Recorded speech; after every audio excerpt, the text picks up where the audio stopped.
Hello नमस्कार दोस्तों, मैं हूं आपका होस्ट जशन। वेलकम करता हूं आपका एक नए पॉडकास्ट में। और इस पॉडकास्ट में हमारे साथ हैं हमारे favourite Praveen Bhatia sir. Praveen sir जिनसे मैंने स्टार्टिंग करी थी अपने पॉडकास्ट जर्नी की, और कैसे, और मैं आज ये बात बता रहा हूँ, मुझे बहुत खुशी हो रही है क्योंकि मैंने जितने भी लोगों के साथ पॉडकास्ट करा, सर सबसे ज्यादा डाउन टू अर्थ है। सर को देख के ही इतना ज्यादा ऐसा लगता है कि क्यों हमें कॉन्शियसनेस को रेज करना चाहिए, क्यों हमें हैप्पी हैप्पी रहना चाहिए, क्यों हमें इस पॉजिटिव मैनिफेस्टेशन को अपनी जिंदगी में लाना चाहिए। तो सबसे पहले थैंक यू सर, आपने फिर से टाइम दिया। आप बिजी चल रहे हैं फिर भी आपने समय दिया इस चीज को। Thank you very much. और सर सबसे पहले मैं यही पूछना चाहूंगा कि अभी मैं मतलब आपकी वीडियोस मैंने काफी देखे, तो कैसा एक्सपीरियंस रहा आपका? क्या आपको आउटकम मिल रहा है कि जिस हिसाब से आप इंडिया में आकर भी सेशंस कर रहे हैं, तो कैसा आपका एक्सपीरियंस रहा? मैंने कोई एक्सपेक्टेशंस नहीं की थी, बिल्कुल स्टार्ट किया था विदाउट एनी एक्सपेक्टेशंस, लेकिन जो रिस्पांस मिला वो बियॉन्ड वर्ड्स है। मेरे पास शब्द नहीं है इसको बताने के लिए। लोगों का जो रिस्पांस आता है वो सिर्फ वही महसूस कर सकता है जो पार्टिसिपेट करता है। Yes sir. और अब आपने वो एक अमिट छाप छोड़ी है कि युग परिवर्तन सर्च करते ही यूट्यूब पर आपकी वीडियोस आती हैं। और इसके साथ ही सर अब मतलब मुझे बहुत ज्यादा प्राउड होता है कि जब लोग मुझे कमेंट करते हैं कि आपने प्रवीण सर के साथ वीडियोस बनाई हैं। तो सर आज का टॉपिक भी हम एक बहुत ही इंपॉर्टेंट टॉपिक है, और जिसके ऊपर ये सारा इंटरनेट क्रेजी हुआ पड़ा है। मतलब ट्विटर ट्रेंडिंग सर्चेस देख लें या फिर यूट्यूब ट्रेंड्स में देख लें, तो रेड हाइफर नाम से बहुत ज्यादा ट्रेंडिंग सर्चेस हो रही हैं।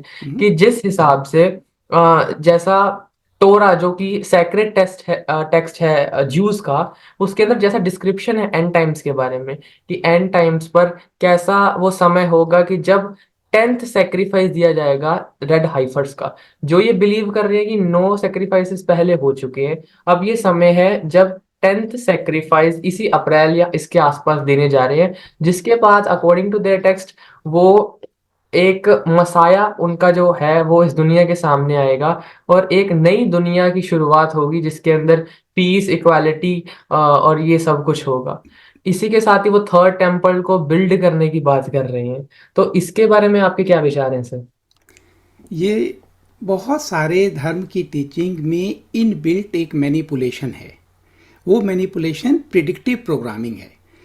आप बहुत सिंपल लोग हैं, जो लोग सुन रहे हैं और पहली बात विश्वास नहीं करते, घर में कुछ भी कर सकते हैं। वो मान लो 2 पौधे ले लें या बचे हुए चावल ले लें, पानी ले लें, किसी चीज़ के ऊपर भी एक्सपेरिमेंट किया जा सकता है। अपने घर में 2 अलग अलग जगह रखें। जो भी आपके थॉट हैं, एक को आप नरिश करें और एक को उसके अगेंस्ट अपोजिट थॉट दें, और आप देखेंगे उसका असर होता है। कलेक्टिव कॉन्शियसनेस में जो पावर है, उस पावर को सारे रिलीजन मैनिपुलेट करते हैं। Any how dark agenda very powerful है। तो ये उसी तरह की प्रिडिक्टिव प्रोग्रामिंग है। हर बार करने की कोशिश करते हैं। पॉजिटिव न्यूज़ ये है कि एंटी सोर्स का जो डोमिनेंस था अर्थ के ऊपर वो खत्म हो चुका है। It is there last effort. So last effort कब करते हैं? जब कोई पर्टिकुलर कंसलेशन होता है, कॉस्मिक में कुछ हो सकता है। सोलर इक्लिप्स ऐसी ये घटना है। सोलर इक्लिप्स के दिन इसको हाइप करके ये ऐसा करने की कोशिश करते हैं, सिर्फ हमारी कॉन्शियसनेस को डिस्ट्रैक्ट करने के लिए। एंड नॉट ओनली टोराज, आपने सारी एक कोट किया है भविष्य मलिका की, अगर आप जो देखोगे यस उसमें सर। भी एंड टाइम मैडनेस के बारे में या एंड टाइम की जो प्रोफेसीज हैं, they are very very dangerous and destructive. ये और हमारे माइंड को, कॉन्शियसनेस को बहुत ज़्यादा इन्फ्लुएंस करती हैं। Okay sir. और भविष्य मालिका सर, जैसे कि अब आपने टॉपिक ले ही लिया, मेरा अगला क्वेश्चन भी इसके अराउंड ही था। शायद आप मेंटलिज्म भी जानते हैं सर। तो सर भविष्य मालिका भी जैसे, मतलब मैं ये सोचता हूँ सर कि वो जो अल्टीमेट यूनिवर्सल सबकॉन्शियस है, वो शायद ये नहीं देखता कि आपका धर्म क्या है। वो शायद ये नहीं देखता कि आपकी जात क्या है, आप क्या रिलीजियस प्रैक्टिसेस को फॉलो करते हैं। वो आपको वो इंफॉर्मेशन देगा। चाहे आप उड़ीसा में बैठे एक संत हैं, चाहे आप 500 साल पहले हुए कोई जू हैं, प्रोफेट हैं, या फिर नोस्ट्राडामस हैं, वो आपको फ्यूचर का सब कुछ बता देगा। सी, इंफॉर्मेशन फील्ड में होती है। उस फील्ड को कोई भी एक्सेस कर सकता है, जिसकी एक्सेस हो जाए। लगता है कि ये स्पिरिचुअल लोग थे, इनके पास कुछ कैपेबिलिटीज होंगी। जो साइंटिस्ट थे, कोई भी इन्वेंशन हुई धरती के टू डिफरेंट हिस्से में हुई जो बहुत दूर थे, जिनके बीच में कम्युनिकेशन नहीं होता था। क्यों? कि यूनिवर्स ने इंफॉर्मेशन फ्लैश की, उन्होंने कैच कर लिया। So it always yes happens like this, because sir. The field is always there. मतलब ये अलग सा ही क्वेश्चन आ गया, आप क्यूरियोसिटी मेरी बढ़ गई कि टेलीपोर्टेशन सर क्या पॉसिबल है अगर ये सारी फील्ड है तो? बिल्कुल पॉसिबल है, लेकिन टेलीपोर्टेशन के लिए अभी ह्यूमैनिटी रेडी नहीं है। उसके दो पार्ट हैं टेलीपोर्टेशन करने के लिए। ह्यूमन बॉडी डिजॉल्व होगी, we are made out of smallest particle, तो ये सारे डिजॉल्व करें और इतना कंसंट्रेशन हो कि उनको हम सारे दोबारा ज्वाइन कर सकें। इतना हाई कंसंट्रेशन चाहिए कि मान लो अगर कंसंट्रेशन नहीं है तो नाक पीछे लग जाएगी दोबारा करते वक्त। Yes sir. This is one part. And second part, इसको करने के लिए हमें रिमोट व्यूइंग की फैसिलिटी चाहिए। For yes example, you want to teleport in somewhere in Africa. Yes sir. आपने वहां पे टेलीपोर्ट किया और इमीडिएटली आपको शेर आया और खा गया, अगर जंगल में, या वहां पे कोई दलदल है, तो सबसे पहले आप रिमोट व्यूइंग करने की फैसिलिटी, देन इतना हाई कंसंट्रेशन कि इस पीरियड में, बहुत शॉर्ट पीरियड होगा लेकिन even with that period you will have 100% concentration. वो लोगों में अभी नहीं है। इसके बाद फिर डिसमेंटल और मेंटल करने के लिए। लेकिन अगर आपको लगता है कि ये इम्पॉसिबल है, तो एक एग्जाम्पल है Mahavatar Baba ji. It's not a cult. Mahavatar Baba ji को इंडिया के मोस्टली जो बहुत इवॉल्व बीइंग थे, उन्होंने फिजिकली बात की है। ऑटोबायोग्राफी ऑफ योगी में इसका यस उन्होंने मॉडर्न है। जिन्होंने यस भी बात की है उन सबको वो ऐसे ही अपियर हुए हैं। If one person can do, it is possible to all. सिर्फ यही है कि हम कर नहीं पाए, लेकिन पॉसिबिलिटी है। और आपके साथ पॉडकास्ट बनाने का सर यही मुझे बेस्ट चीज लगती है कि जहां जिस डायरेक्शन में हम जाना चाहें, आपके पास हर चीज की नॉलेज होती है। और सर इसी के साथ में, मतलब आपने एक चीज की पूछी, मतलब बात बताई, तो सीआईए ने काफी प्रोजेक्ट्स करे हैं, जैसे एक्सपेरिमेंट स्टार गेट और एक्सपेरिमेंट गेटवे, जिसके अंदर वो ये स्टेब्लिश कर रहे हैं कि रिमोट व्यूइंग पॉसिबल है। और कैसे उन्होंने वर्ल्ड वॉर के दौरान रशिया के वो प्लॉट्स निकालने के लिए रिमोट व्यूअर्स बिठाए, और उसके बाद अब वो बंद कर दिया। तो सर एक मेरा इसके अंदर ऐसे ही अजीब सा क्वेश्चन आता है कि हमारा हिंदू धर्म या अलग अलग धर्म कहते हैं कि आपने अगर भगवान को पाना है, अगर ये सिद्धियां पानी है, वो इसको सिद्धि कहते हैं, अगर आपको ये सिद्धि पानी है तो आपको कुछ प्रिकॉशन रखने पड़ेंगे। जैसे कोई आप मांस नहीं खाएंगे, आप अंडा नहीं खाएंगे, या फिर शराब नहीं पिएंगे। पर सर जो ये लोग हैं, ये सीआईए के लोग हैं, ये तो हर बुरा काम करते हैं और फिर भी एक तरह से ये सिद्धि या फिर ये रिमोट व्यूइंग मेंटलिज्म पा लेते हैं। तो क्या इन सिद्धियों का, इस सुपरनेचुरल पावर को गेन करने का धर्म से कोई लेना देना है या नहीं? एक तो प्रैक्टिस है, और सिद्धियां कोई भी पा सकता है, चाहे वो शराब पिए या जो भी आपने बताई थी, या वो ना करे। सिद्धियां पाई जा सकती हैं, लेकिन जिस जो प्योर है वो उसका मिस यूज नहीं करेगा, बाकी लोग इसका मिस यूज करेंगे। सिर्फ ये अंतर होता है, रावण के पास जो सिद्धियां थी वो भगवान राम के पास नहीं थी। आपको आश्चर्य होगा, दुख भी होगा। वो उनके पास पुष्पक विमान था जो मन की गति से चलता था। इसके पास मैनिफेस्टेशन की पावर थी कि उनका जो महल था वो सूर्य का था। ये सब कुछ पॉसिबल है। तो रिमोट व्यूइंग जो करते हैं, it is very easily possible. इसके लिए आप वाट एवर जो आप करना चाहते हो करो, उसके बावजूद भी आप रिमोट व्यूइंग कर सकते हो। See, you just go beyond the time and you see it. Okay sir. Sir आपने कभी ये ट्राई करने का कोशिश किया है? हर एक के अंदर, पर्सनैलिटी के अंदर कुछ गुण होते हैं। जैसे कुछ क्रिकेट खेलते हैं, कुछ स्विमिंग करते हैं, कुछ और काम यस के लिए बने होते हैं।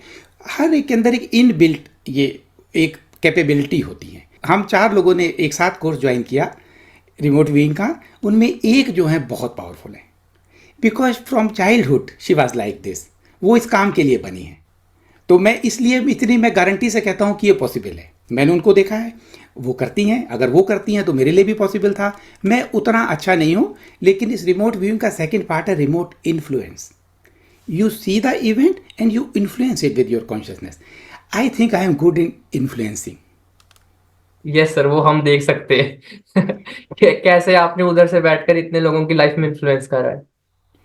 और अब sir coming back to the topic, मैं सर ये चीज मैं मतलब जब रिसर्च कर रहा था इस रेड हाइफर सेक्रीफाइस के बारे में, और जो इजराइल में सिचुएशन राइज हो रही है, तो मैं सोच रहा था सर हमेशा दो साइड होती है किसी भी धर्म की, एक गुड साइड और एक एविल साइड। तो according to the Torah believers, according to the Jewish believers, वो मानते हैं कि इस समय ये उनका मसाया इस दुनिया के सामने आएगा और वो ट्रैंक्विलिटी, पीस और ये शांति फैलाएगा पूरी दुनिया में। और जिसका जो उनके टॉप राबी स्कॉलर्स हैं वो कह रहे हैं कि ये वही समय है जब ये वो हमारी दुनिया के सामने आएगा और ये थर्ड टेम्पल ऑफ जेरूसलम बनाकर एक पूरी दुनिया को जूइश लॉ सिखाएगा, अच्छी तरह दुनिया चलाएगा। पर दूसरी तरफ सर, जो होली बाइबल या होली कुरान है, इनके अंदर डिस्क्रिप्शन है कि जब जूइश जो ये सेक्रीफाइस करेंगे और उसके बाद जो ये इनका मसाया होगा, ये असल में एंटी क्राइस्ट या फिर ये दज्जाल होगा। ये इंटर्न फितना ए दज्जाल, मतलब झूठ का बाप होगा। और ये स्टार्टिंग में बहुत अच्छा होगा और उसके बाद ये अपना असली रूप दिखाएगा। उसी तरह डिसेप्शन ऑफ एंटी क्राइस्ट है कि वो स्टार्टिंग में अच्छा रहेगा और उसके बाद वो world world one world government establish करना चाहेगा और कैसे लोगों को अपनी तरफ कि मुझे भगवान मानो, जो मुझे भगवान नहीं मारेगा मैं उसका खात्मा करूंगा। तो सर, अगर ये टोरा में वो इंसान पॉजिटिव है, अगर टोरा में वो इंसान पॉजिटिव रहकर पूरी दुनिया को बदलने की कोशिश कर रहा है, तो वो वही इंसान क्रिश्चियनिटी और इस्लाम में आकर इतना बुरा कैसे बन गया, जिसके खात्मे के लिए इमाम महदी का ज़हूर या फिर second coming of Jesus Christ या कल की अवतार होना चाहिए। तो ये हिपोक्रेसी क्या है सर? ये पहली बात तो ये है कि सारे धर्मों में एक ये भाव डाला गया है कि तुम्हारा ही धर्म सर्वश्रेष्ठ है। तो जो एक कहता है कि हमारा रिलीजन आएगा या हमारा आएगा, तो बाकी उसको कंडेम करने की कोशिश करते हैं कि तुम्हारा शैतान है, मेरा ही वाला ठीक करेगा। लेकिन असली इसमें इससे भी जो डीप है, जो आपका क्वेश्चन है, ये इससे भी गहराई में जाता है। इस समय इसको अदर लैंग्वेज में हम कहते हैं प्रोजेक्ट ब्लू बीम। किसी को एक एक ऐसी एंटिटी को एक प्रोजेक्ट करना कि ये नेक्स्ट अवतार है। हर रिलीजन ने अपने अपने नाम दिए हैं, किसी भी नाम से प्रोजेक्ट करना वो शुरू में बहुत अच्छा लगेगा और बाद में वो पूरी मानवता को वन वर्ल्ड ऑर्डर में धकेलने की कोशिश करेगा। ये सबके साथ है, इससे बचने की ज़रूरत है। टेक्नोलॉजीज़ इतनी ज़्यादा हैं और ह्यूमन बहुत जल्दी अपनी पावर सरेंडर कर देता है लोगों को किसी और के ऊपर। जरा भी कोई हो जाए तो वो चमत्कार के रूप में देखने लगता है। ये उस तरह प्रोजेक्ट कर सकते हैं कि आकाश से कोई उतर रहा है।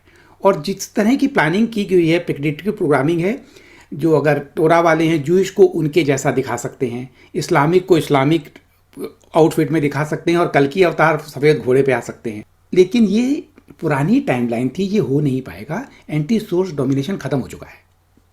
बट ये लास्ट जो नीचे वाले बचे हैं कोशिश कर रहे हैं, इट इज़ नॉट पॉसिबल। लेकिन कोशिश कर रहे हैं जानना और इसको स्टॉप करना। ठीक है सर, मतलब आपका पर्सपेक्टिव ये है कि वो चीज पहले डिसाइडेड थी, ओल्ड टाइमलाइन के अकॉर्डिंग थी, पर अब उस चीज में चेंज होगा। तो क्या अब वो एक सेवियर जो हर धर्म में बताया गया है, क्या अब वो सेवियर नहीं आएगा? नहीं, लोगों को खराब लगेगा क्योंकि उनकी मान्यताओं को एकदम से झटका लगता है। वो डिपेंडेंट हैं, उनकी डिपेंडेंसी टूटती है तो वो क्रिटिसाइज करेंगे, कमेंट करेंगे एज यूजुअल। बट वो उसके पीछे का डीप नहीं जानते कि असली आप ही सेवियर हो। जो भगवान कृष्ण की कॉन्शियसनेस सबके अंदर है वो प्रकट होगी। इसको मेटाफिजिकल इस फॉर्म में कहा गया कि जब कभी अधर्म की हानि होगी तो धर्म प्रकट होगा। धर्म प्रकट अपने अंदर से होगा। आप कॉन्शियस हो गए, आपका जीवन बदलेगा, आपके अंदर जो धर्म है वो प्रकट होगा। बहुत सिंपल है, सेवियर नहीं आएगा। ये बहुत डीप आपने बात कही थी, अहम ब्रह्मास्मि, अन एग्जैक्टली। अल हक। यस। जो ब्रह्मंडे वो ही खंडे, जो खोजे सो पावे। मतलब हर धर्म बता रहा है कि जो बाहर है वो अंदर है, वो परम ब्रह्म परमेश्वर अंदर है। और सर, इसी के जैसे आपने ये डीप बात बोली, इसी के साथ मैं सोचता हूँ सर कि अगर सेवियर आए या फिर आए दुनिया को खत्म करने वाला, एस्टेब्लिश दोनों कर वन वर्ल्ड गवर्नमेंट करना चाहते हैं, तो आखिर में जो जीता वो हीरो बन गया। अगर महाभारत में दुर्योधन जीतता तो शकुनी भगवान बन जाता। यस। ये मतलब इसके बारे में मतलब अलग अलग पर्सपेक्टिव है, अलग अलग हम सोच सकते हैं इसके बारे में। तो दोनों का काम यही है कि हम वन वर्ल्ड गवर्नमेंट बनाए। इसके बाद सर अच्छा, और सर आप एंटी क्राइस्ट में क्या सोचते हैं सर? अगर आप कह रहे हैं कि वो सेवियर नहीं आएगा, तो जो नेगेटिव एनर्जी है, तो क्या वो इसी जन चेतना के ऊपर आने से, कॉन्शियसनेस रेज होने से आम लोगों की, वो जो नेगेटिव एंटिटी अपने आप खत्म हो जाएगी, नेगेटिव एनर्जी अपने आप जाएगी, या उसके लिए कुछ और होगा? अपने आप जाएगी क्योंकि ये जगत जो है चेतना का प्रकटीकरण है। कलेक्टिव कॉन्शियसनेस रिफ्लेक्ट कर रही है, जिसको हम एक्सपीरियंस करते हैं, दैट इज जगत, वो यूनिवर्स है। जैसे जैसे वो रेस करती जाएगी, इसीलिए मैंने पहले कहा कि एंटी सोर्स डोमिनेंस हट गया है, मास अवेकनिंग है वो हो चुकी है, तो ये इसके बाद और हटेगी तो बिल्कुल ही हट जाएगा।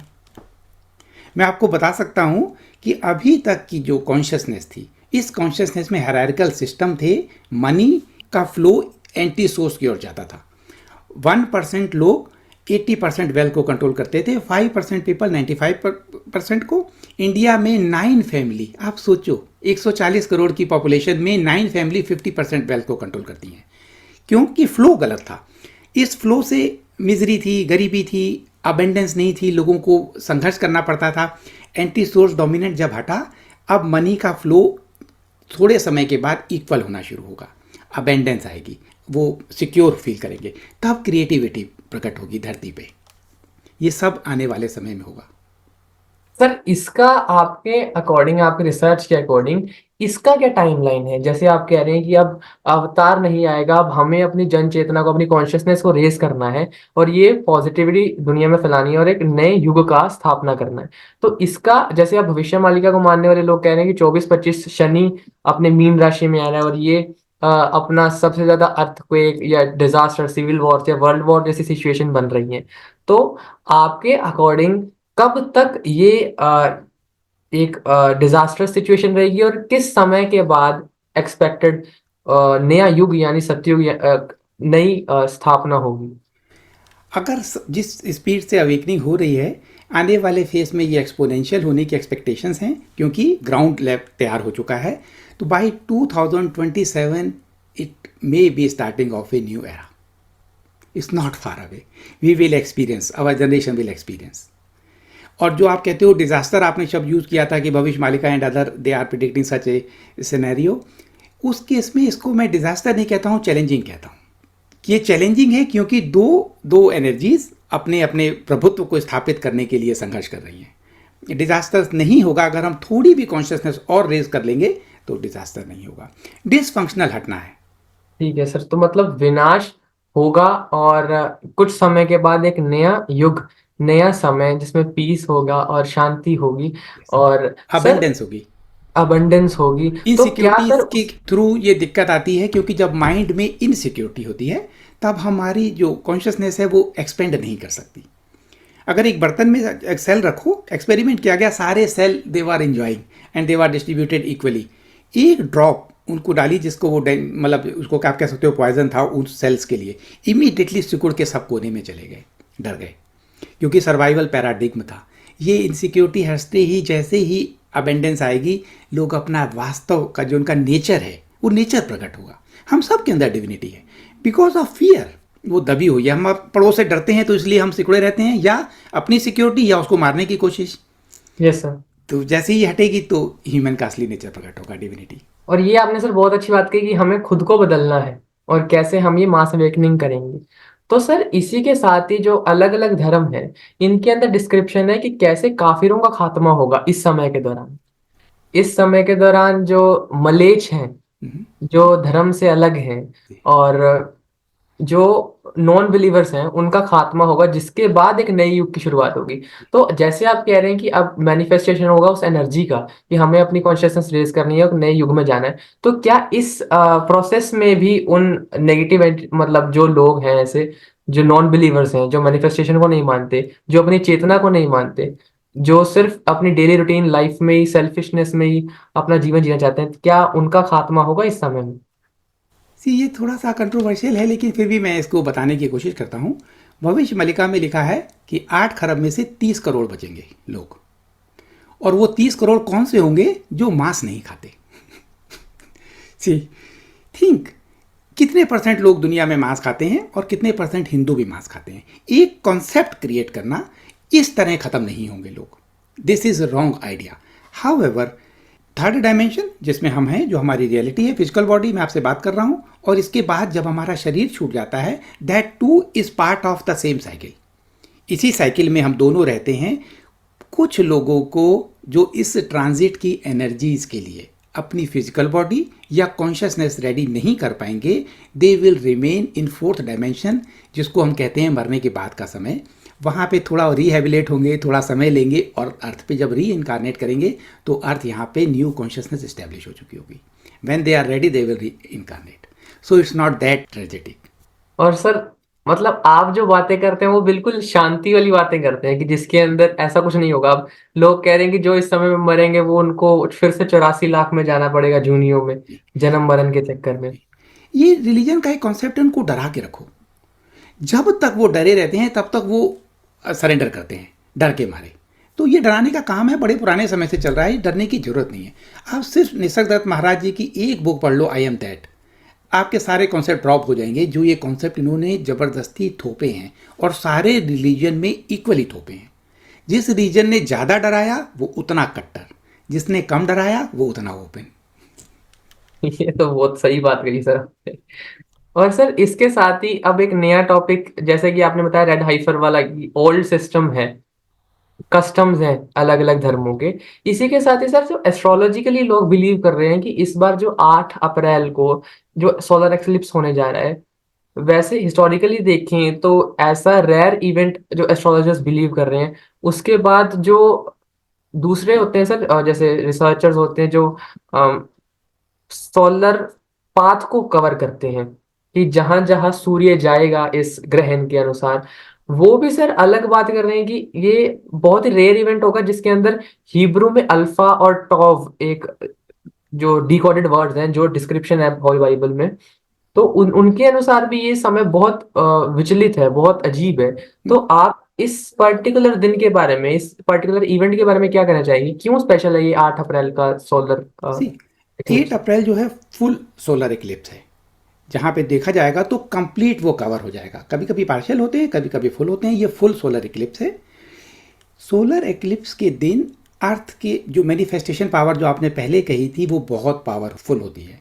इससे पहले फरवरी में जब 3 सोलर फ्लैशेस आई थी एक के बाद एक, ऑन दैट डे अर्थ पे जो फोटोन बेल्ट थी दैट वाज 730 टाइम स्ट्रॉन्गर। इतनी मैनिफेस्टेशन पावर थी। साइंटिस्ट लोगों ने एक्सपेरिमेंट किए, जो लोगों ने सेन बुद्धिस्ट थे, मेडिटेशन करते थे, तो उनके ब्रेन के हिस्से को उन्होंने उस समय जो भी इंस्ट्रूमेंट से देखा, तो मैनिफेस्टेशन पावर जब वो अल्फ़ा थीटा डेल्टा स्टेज में गए तो उनका माइंड जैसे बदल जाता है।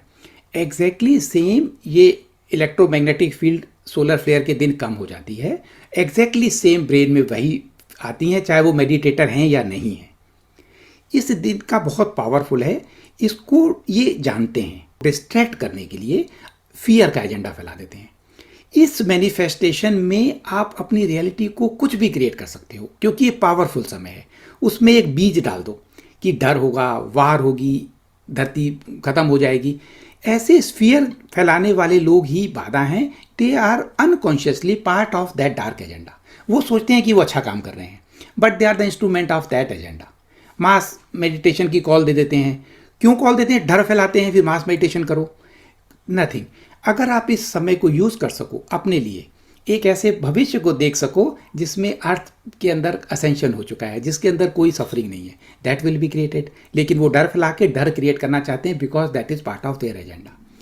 एट्थ को क्यों करते हैं? क्योंकि उस दिन एनर्जीज मोस्ट कंड्यूसिव हैं इसको करने के लिए। आपने सुना होगा जो सेर्न में एक्सपेरिमेंट कर रहे हैं वो 8 अप्रैल पे अगेन इसको हाईएस्ट पावर से करने की कोशिश कर रहे हैं। Most powerful particle acceleration during the upcoming solar Eclipse.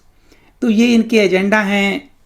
NASA है वहाँ पे रॉकेट छोड़ रहा है इन पर्टिकुलर डे में, इस 4 डे रॉकेट की हैं। एनर्जीज को डिस्ट्रॉय करने के लिए, डिस्ट्रैक्ट करने के लिए, लोगों को भटकाने के लिए।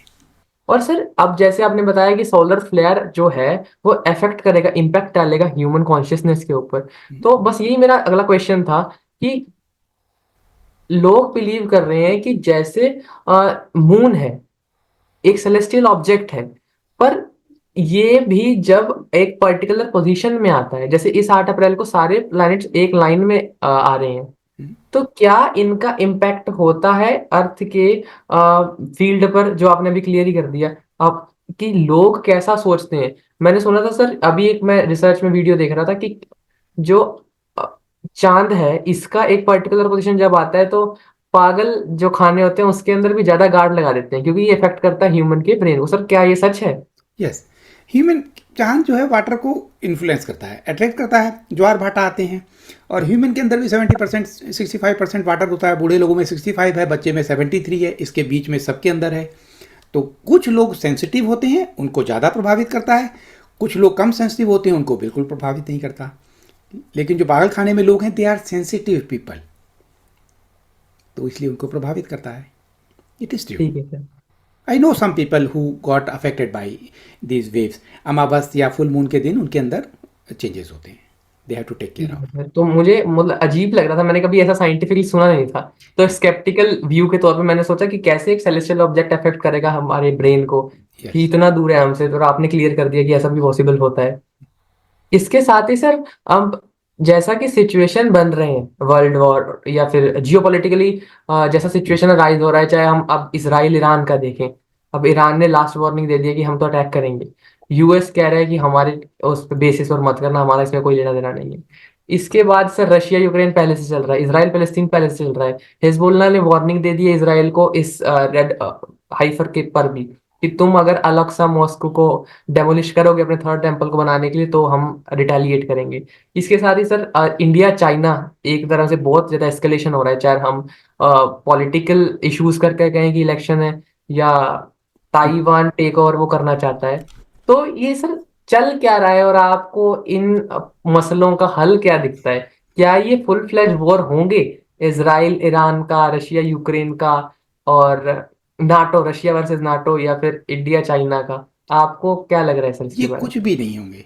उसका कारण है कि मैंने पहले भी कहा, एंटी सोर्स डोमिनेंस हट चुका है धरती पे। जो एंटी सोर्स डोमिनेंस था, ये सारी कठपुतलियां हैं उनकी, किसी भी कंट्री की हो। सिर्फ ऊपर से लगता है कि इंडिया चाइना, ये दोनों उसी एक की कठपुतलियां हैं, दोनों उसका ऑर्डर मानती हैं। भारत के अंदर दोनों पॉलिटिकल पार्टी उसी की कठपुतली हैं। एक ने इमरजेंसी की और नसबंदी की, दूसरी ने ये वाला एजेंडा किया, डिजिटल करेंसी और वन वर्ल्ड ऑर्डर के लिए इसने धकेला। सिर्फ इनको डिवाइड करने के लिए दो बने हुए हैं। अगर ये नीचे की पॉपुलेशन एक हो जाए, तो ये ऊपर की दोनों खत्म हो जाएंगी, उनका डोमिनेंस खत्म हो जाएगा। लेकिन ये लड़ती रहेंगी, मैं कांग्रेसी, मैं बीजेपी, मैं आप पार्टी। ये सिर्फ एक एजेंडा के लिए डिस्ट्रैक्ट करने के लिए है। ऐसे ही दुनिया को डिस्ट्रैक्ट करने के लिए डिफरेंट डिफरेंट कंट्रीज में गवर्नमेंट और उनकी वार, और हर कंट्री को क्यों देशभक्त हो उसका उन्माद फैलाना, इसके थ्रू ये कंटिन्यू होता है। लेकिन अब ऊपर से एंटी सोर्स डोमिनेंस हट गया, अब उनकी कठपुतलियों को पता नहीं लग रहा कि करना क्या है। सो दे आर कंटिन्यूइंग। जो आज से वो 6 महीने पहले उनको इंस्ट्रक्शंस मिली थी कि इस वार की भूमिका तैयार करो, वो उसके बाद भी अभी भी करे जा रहे हैं। मीडिया पर उनका कंट्रोल है, लेकिन ऊपर डोमिनेंस की नहीं है, इसलिए उनको इंस्ट्रक्शंस नहीं आने वाली, इसलिए ये कुछ नहीं होगा। ठीक है सर, आपने प्रोफेसी कर दी है। सर अब एक वर्ड आप बहुत यूज कर रहे हैं, anti source dominance. Anti source dominance. जहां तक मुझे देख के या मुझे सुनकर समझ आ रहा है, शायद ये ऑपरेटर एनर्जी है जो ऑपरेट करती है नेगेटिव एनर्जी को इस दुनिया में। जी, तो बिल्कुल सही। इसके बारे में सर आप कुछ क्लियर कर सकते हैं, इसके सी, मतलब में अगर समझाएं तो? अगर एक मान लो सोर्स है जो क्रिएटर है, पूरा जगत उसकी रचना है, और उसमें ड्युअलिटी लाने के लिए एंटी सोर्स है, गेम को इंटरेस्टिंग बनाने के लिए। एंटी सोर्स के पास कॉन्शियसनेस नहीं है, कॉन्शियसनेस के बिना रियलिटी क्रिएट नहीं होती। तो इस वार में, इस स्ट्रगल में, जब ये ट्रांस ह्यूमनिज्म को इम्प्लीमेंट करना चाहता था, ये एंटी सोर्स डोमिनेंस, तो भी उसको सोर्स की जरूरत थी, क्योंकि वो रियलिटी को क्रिएट नहीं कर सकता। एंटी सोर्स था, ये हट चुका है। That's why now full divinity जो है वो प्रकट होने की भूमिका बन चुकी है। Okay sir. इसके बाद सर अब एक नया पर्सपेक्टिव चल रहा है इस समय के साथ। एक ग्रुप ऐसा है जो ये मानते हैं कि इस समय उनके सेवियर के साथ साथ कुछ दिव्य आत्माएं इस दुनिया के अंदर अभी मौजूद हैं, जो इस ट्रांजिशन को आसान बनाएंगी, जो इस जो चेतना में बदलाव है, या फिर जो कलयुग से सतयुग का समय है, इसको आसान करेंगे और लोगों को जागरूक जागरूक करेंगे। तो उनका कोई वर्ड भी है सर, पता नहीं कितने करोड़ दिव्य आत्माएं इस एक संधि लाख काल में। चौवालीस हजार ज़्यादातर लोग शब्द यूज़ करते हैं। हाँ जी सर, कि यस। इतनी दिव्य आत्माएं पहले चरण की, इतनी करोड़ दिव्य आत्माएं दूसरे चरण की, इतनी ऐसी ऐसी। तो सर क्या इसमें कुछ सच्चाई है कि ऐसे? और ये स्टार सीड्स भी कुछ कहते हैं कि स्टार सीड्स या ऐसा कुछ, ये क्या सीन है सर? पहली बात तो ये फर्स्ट चरण, सेकंड चरण ये खाली वैसी बातें हायरार्कीज बनाने के लिए, क्योंकि हमारा हायरार्किकल में माइंड है। Star seeds is a very reality. Star क्या है? जैसे धरती एक प्लेनेट है, इस प्लेनेट में जो बीइंग हैं, जो प्लेनेट पे रहते हैं, उनको हम प्लेनेटरी बीइंग कहते हैं। लेकिन जो हमारे कॉस्मिक सिस्टम में कई स्टार हैं, जैसे प्लेडियन स्टार है, वहाँ पे 7 स्टार्स हैं। They are not planet but stars हैं। उस स्टार्स में लाइफ है। अगर धरती पे सोर्स और एंटी सोर्स के बीच में संघर्ष हो रहा है, और ये संघर्ष काफ़ी समय से चलता रहा, दोनों में डोमिनेंस हुई, जिसको हमारी भाषा में शास्त्रों में कह दिया देवासुर संग्राम। हमने बचपन से सुनते आए हैं कि वो देव और असुर में लड़ाई होती रही। Yes out sir. ये धरती के बाहर के बींग थे। जब लड़ाई का कोई हल नहीं निकला, दोनों पावरफुल थे, तो दोनों ने कहा ठीक है, ट्रीटी हो गई, स्टॉप, कुछ नहीं करेंगे, धरती वालों को इनके हार पे छोड़ दो। दोनों में डोमिनेंस की होड़ खत्म हो गई, इनको इनके हाल पे छोड़ दो, जब कभी ये चाहेंगे तब इनमें फ्री विल है। लेकिन यहाँ पे जो डोमिनेंस थी वो समय के साथ एंटी सोर्स थोड़ा सा पावरफुल होता गया, और एक ऐसे पॉइंट पे आ गया जिसको that is the point of singularity. अगर जिस पॉइंट पे हम है ह्यूमैनिटी, यहाँ पे ट्रांस ह्यूमनिज्म को ये इम्प्लीमेंट कर सके, प्रोजेक्ट ब्लू बीम या वन वर्ल्ड ऑर्डर को इम्प्लीमेंट कर सके, then there is no hope. जो देव हैं वो हेल्प नहीं कर सकते क्योंकि ये ट्रीटी है, तो क्या करें? तो सोल्यूशन निकाला कि हम में से कुछ लोग अगर धरती पे इनकारनेट हों और अपनी लाइट वहाँ पे फैला सकें, जिससे वो लोग अपने असली स्वरूप को जान सकें कि वो क्या है, तो ये प्रोसेस हो सकता है। ये इतना बड़ा काम था जिसको जिन्होंने किया, यहाँ पे आने की शर्त है, यहाँ पे डेंसिटी बहुत स्ट्रांग है, कंप्लीट फॉरगेटफुल होके उन्हें आना पड़ेगा। देवों को भी अपनी सारी शक्तियों को भूल के ही धरती पे आना पड़ेगा। यहाँ पे आके ह्यूमन की तरह ह्यूमन बिहेव करके, इनके इमोशन को समझ के अपनी लाइट को फैलाना पड़ेगा। जिन्होंने ये काम किया उनको हम स्टार सीड्स कहते हैं। And there are many people on earth who are doing, who are helping in this most spectacular event of the earth. There are many. तो सर ये क्या मोक्ष को पा चुके हैं? यस, मोक्ष भी एक हमारा कॉन्सेप्ट है। जैसे बहुत सारे रिलीजियस कॉन्सेप्ट हैं, उसमें एक कॉन्सेप्ट है मोक्ष। मोक्ष को क्या डेफिनेशन है कि जब कोई लाइफ और डेथ की साइकिल से मुक्त हो जाए तो उसको मोक्ष आ गया। Yes sir. It's a very limited perspective है इस मोक्ष का। कैसे कि मान लो महात्मा बुद्ध को मोक्ष प्राप्त हो गया, अब वो धरती पे नहीं आते। थर्ड डायमेंशन जिसमें हम हैं, और मरने के बाद की डायमेंशन फोर्थ डायमेंशन, फोर्थ से वो थर्ड पे नहीं आ रहे।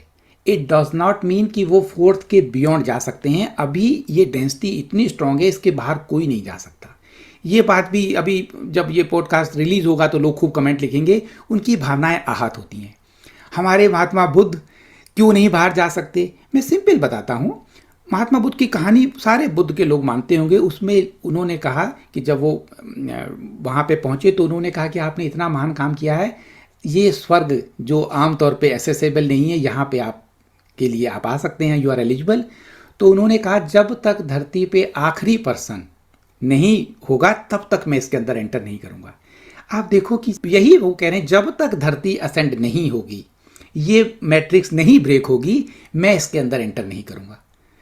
तो अच्छे शब्दों में कह दो कि उन्होंने ऐसा कहा, दूसरे शब्दों में कह दो वो भी मोक्ष को प्राप्त नहीं हुए जब तक असेंशन नहीं होगा। जितने हमारे असेंडेंट मास्टर हैं, they are waiting in the fourth dimension, they are looking to us कि कब हम अवेक होंगे, कलेक्टिव कॉन्शियसनेस जागेगी, ये कंप्लीट सिस्टम ब्रेक होगा, तब हम सब एक साथ फ्री हो जाएंगे। अपनी हर एक की एक फ्रीक्वेंसी है, उस फ्रीक्वेंसी में मूव करने के लिए। दैट इज द अल्टीमेटली मोक्ष। ये लिमिटेड डेफिनेशन है कि जन्म मरण की साइकिल से मुक्त हो गए। फोर्थ डायमेंशन में they are experiencing the same thing. वहां पे जेल थोड़ी इससे अच्छी है, लेकिन जेल वो भी है। बहुत अच्छा सर आपने एक्सप्लेन करा। सर इसके साथ ही कई बार मैं ये सोचता हूँ कि जैसे आप अपने पॉडकास्ट में भी कई बार बताते हैं, और जब इंसान के अंदर जागरूकता बढ़ती है कि मैं कौन हूँ, ये रिश्ते सब कुछ फानी है, तो सर जैसे अलग अलग धर्मों में वर्णन है कि ये एक सिमुलेशन है, ये वो दुनिया नहीं है जहाँ पे आप हमेशा के लिए रहने आए हो। ये अब मेरे पास सर अजीब से ऐसे थॉट्स आते रहते हैं, मैं कभी भी सोचता रहता हूँ कि मैं औरों को बताता हूँ, वो सोचते हैं कि इस उम्र में अगर अजीब से ऐसे क्यों थॉट्स आते हैं।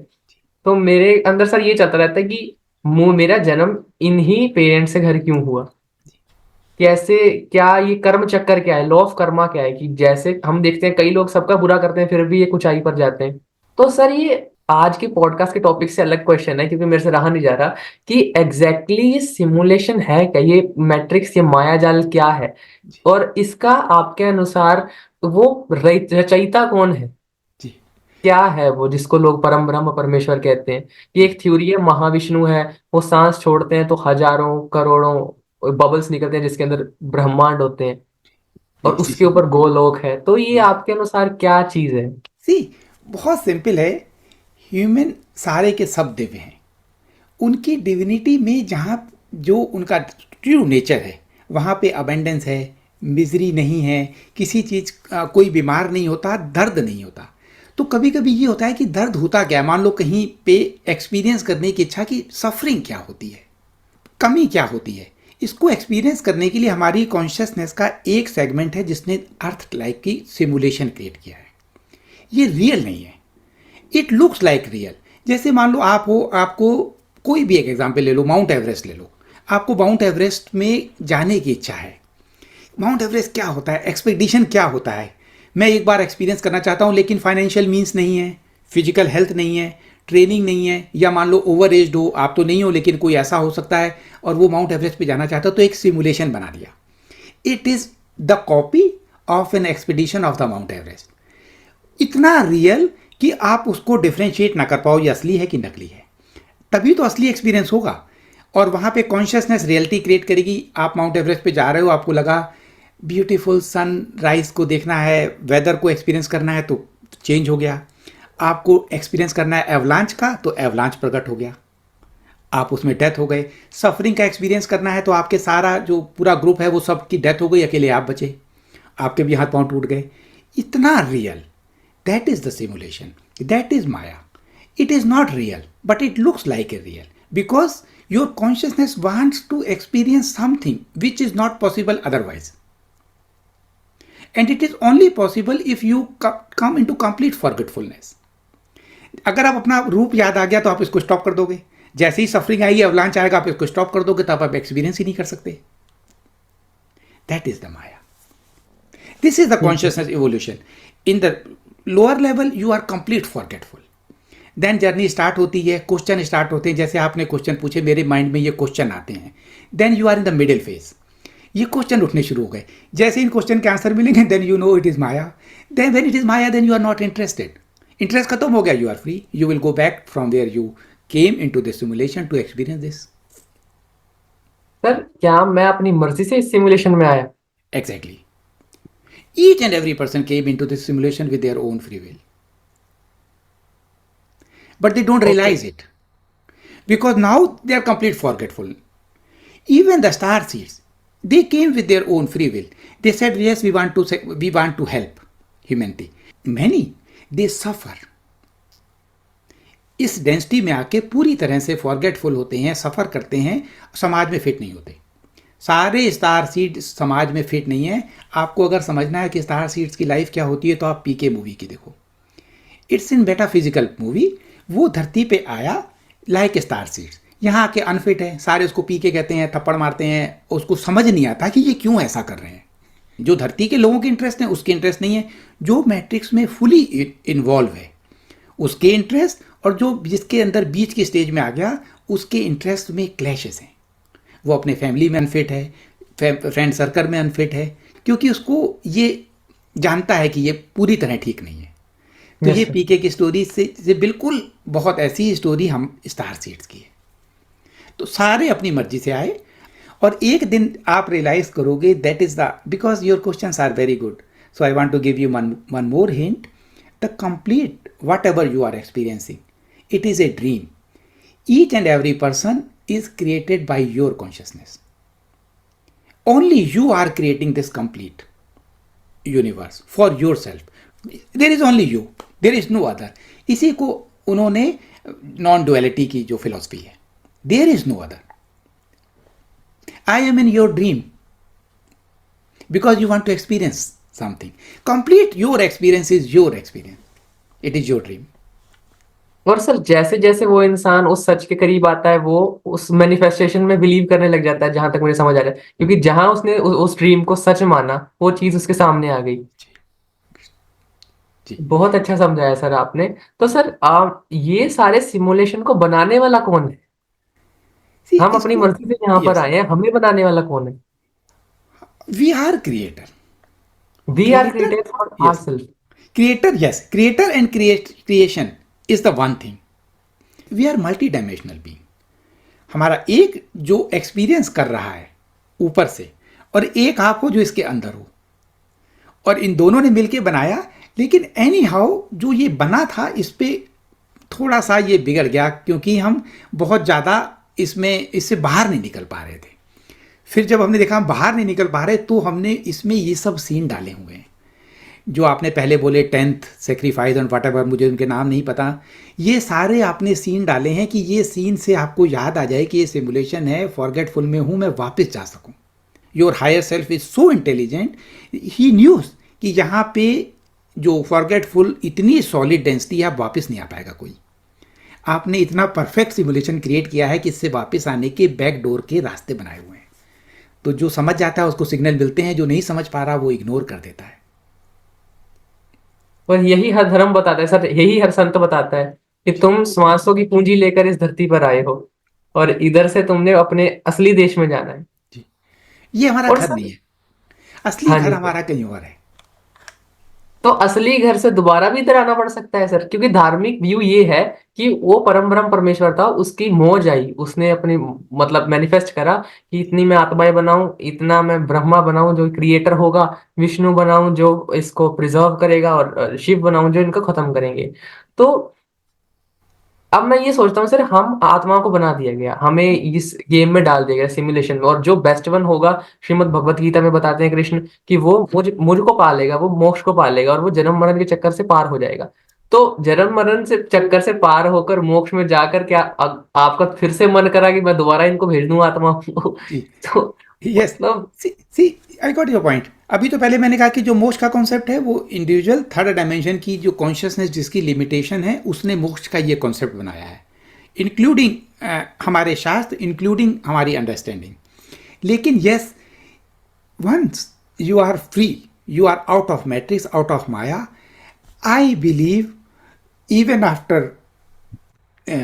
some years, or I don't know, maybe 100,000 years, again your consciousness want to experience the same adventure, and you will come back to this kind of situation. ये बहुत अच्छा समझाया सर आपने पर्सपेक्टिव। मुझे बहुत एक अलग सा लगा है कि जो मेन स्ट्रीम में हम चीजें सुनते हैं किसी भी धर्म की या किसी भी जात की, वो उससे अलग आपने बहुत अच्छा समझाया सर। इसके बाद सर हमारा टॉपिक भी कवर हो गया, आपने ये अलग से टॉपिक भी बता दिए। एक सर सिंपल सी छोटी सी बात मैं और सोचता हूँ कि अब हर धर्म में ये लोग मानते हैं कि एक तो है लोग जो इस सिमुलेशन में जी रहे हैं, जो 3D इस फिजिकल फॉर्म में जी रहे हैं, और कुछ लोग मानते हैं, कुछ धर्म मानते हैं कि कुछ ऐसी भी आत्माएं हैं, कुछ ऐसी कॉन्शियसनेस है जो अलग फ्रीक्वेंसी पर जी रही हैं, जैसे जिनको लोग भूत कहते हैं, पिशाच कहते हैं। और तो आपका इसके अंदर क्या मत है कि क्या ये चीजें पॉसिबल है, भूत या पिशाच ऐसी चीजें होती यस, हैं? यस, जो हम बीइंग हैं, इसके अलावा लोअर एस्ट्रल प्लेन्स हैं।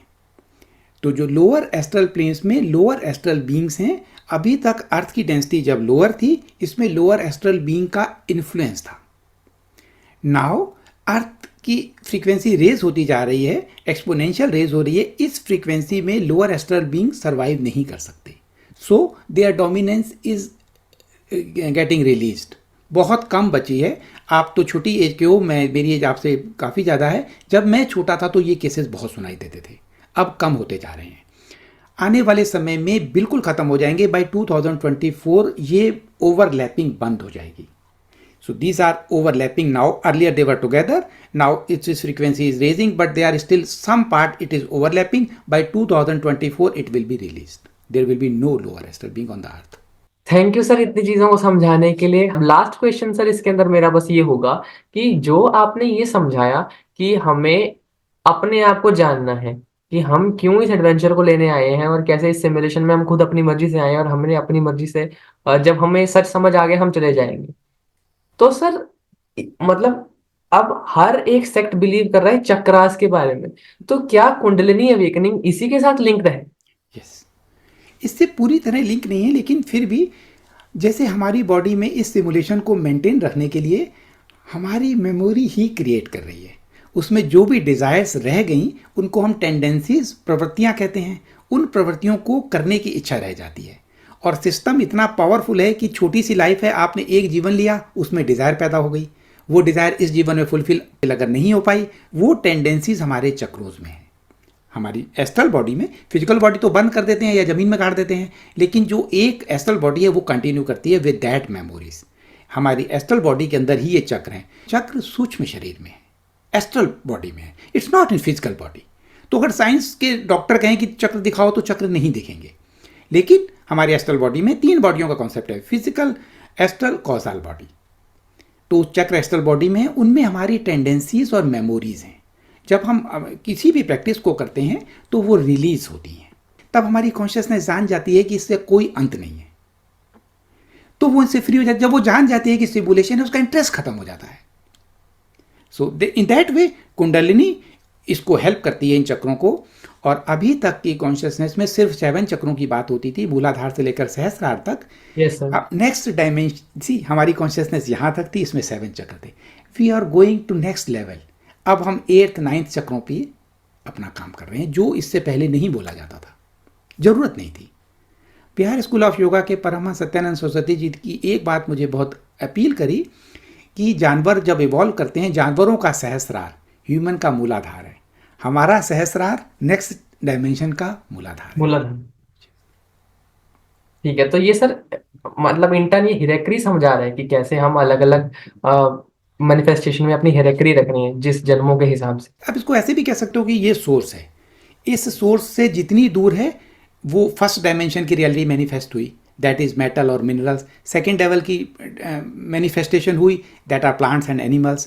थर्ड लेवल पे ह्यूमन थर्ड डेंसिटी है। जितना हम सोर्स के पास आते जा रहे हैं, उतने लेवल पे हमारे एक्सपीरियंसेस डिफरेंट होते जा रहे हैं। All creation is from the source, nothing is out of source. लेकिन हम जब थर्ड डायमेंशन में हम खाली इस चक्रों तक काम करते थे, इसके बियॉन्ड जाएंगे तो हम 4th 5th डेंसिटी के पास आते जाएंगे। ठीक है सर, और ये जैसे ही आपने समझाया कि चक्र बारे में भी, तो सर मेंटलिज्म भी इसी से होता है, रिमोट व्यूइंग भी इसी से होती है, जैसे हम ये गेन करते हैं अपने बारे में नॉलेज।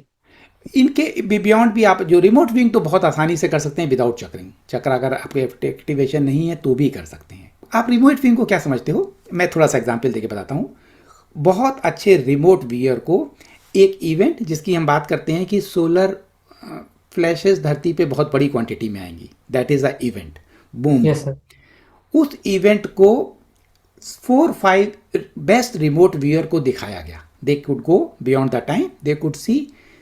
सब ने अब जो एक्सपीरियंस थे सेम नहीं थे, इवेंट तो एक ही है, तो डिफरेंट एक्सपीरियंसेस क्यों हुए रिमोट व्यूइंग के। यहाँ पे आपका क्वेश्चन का आंसर पता लगेगा। You got the information, but it is processed through your mind and through your consciousness.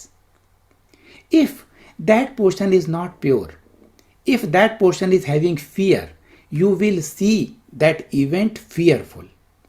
If your portion is pure, if your portion is in bliss and joy, you will see the same event with your consciousness. You will process it through your consciousness. Here comes the purity. तो आपका जो question था कि अगर चक्रों के लिए जरूरत पड़ेगी, यस, क्योंकि अब जितना प्योर होगे उतना आप उसको विदाउट जजमेंटल देख पाओगे। अगर आप फियर में हो तो सेम इवेंट को आप अपने फियर के थ्रू प्रोसेस करोगे, दैट वो उतना प्योर नहीं होगा, इसलिए जरूरत पड़ती है। आपने हर चीज बहुत अच्छी समझाई, 8 अप्रैल की बात हो, चाहे रेड हाइफर की, चाहे कुंडलिनी की। तो बस ये समय मिला और ये मैनिफेस्टेशन थी जो सिर्फ मैंने 7 क्वेश्चन लिखे थे सर, और अपने आप ही ये क्वेश्चन में से क्वेश्चन निकलते गए, अपने आप बनता गया। तो thank you so much sir. और जो भी आपने समझाया, होप सभी लोगों को पसंद आएगा। ये अलग लीग से हटकर नॉलेज है जो हमें अपने मेन स्ट्रीम धर्मों में, मेन स्ट्रीम जो मीडिया है उधर से नहीं मिलती।